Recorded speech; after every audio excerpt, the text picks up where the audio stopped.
મારું નામ નવનીતભાઈ ડાયાભાઈ બાલદિયા, ગામ બગદાણા, જાતે કોળી.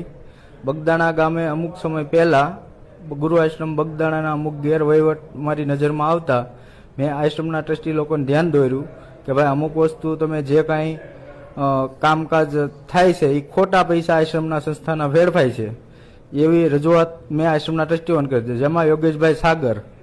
તો એ લોકો એમ કે તારે કાંઈ ગામનો વહીવટ ગામમાં રાખ, આશ્રમનો વહીવટ આશ્રમ કરશે.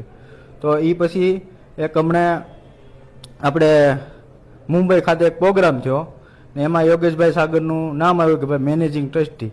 તો અમારે હાલમાં કોઈ ગુરુ આશ્રમ બગદાણામાં મેનેજિંગ ટ્રસ્ટી કોઈ થપાણા નથી, ટ્રસ્ટી છે બધાય.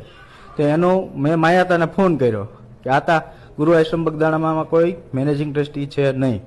તો આતાએ મને એવું કીધું કે ભાઈ ન હોય તો મારી મિસસ્ટેન્ડિંગ થઈ ગઈ છે તો હું ફરીથી વિડીયો બનાવીને મોકલી દઉં. તો આતાએ એનો વિડીયો બનાવીને મને મોકલ્યો ને મેં અમુક જાયભાઈ મિત્રોને આપ્યો કે ભાઈ આ રીતનું થયું છે. તો પછી એમના દીકરાનો મારામાં ફોન આવ્યો કે ભાઈ તું ક્યાં છો? તો મેં એમ કીધું કે હું બગદાણા છું. તો એને એવું મને કીધું તું ક્યાં છો, તને મળવાનું છે? તો મેં કીધું હું આશ્રમે છું.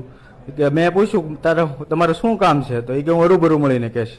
એના પછી રાજુભાઈ બોરડાનો ફોન આવ્યો, સરપંચ. તો એણે મને એવું કીધું કે ભાઈ શું છે આ બધું? તો મેં એને વાત કરી, તમે આતા જોડે વાત કરી લો, માયા તાર જે કાંઈ છે એનું તમને જવાબ મળી જશે. તો પછી એ લોકોએ એના માણસો દ્વારા અને બીજા માણસોને બોલાવી અને મને રાતે 1 વાગે બોલાવી મારા હાથ પગ ને બધું ભાંગી નાખ્યું છે. અને એની પોલીસ ફરિયાદ અમે કરી. તો પોલીસે મારું નિવેદન લીધું 3 વખત. ભાઈ એમાં અજાણ્યા શખ્સો વિરોધ એ લોકોએ ગુનો નોંધ્યો છે. તો મેં તો અહીંયા નામ પણ એને આપતો હતો કે ભાઈ એક નાજુ, કેવું ગામ?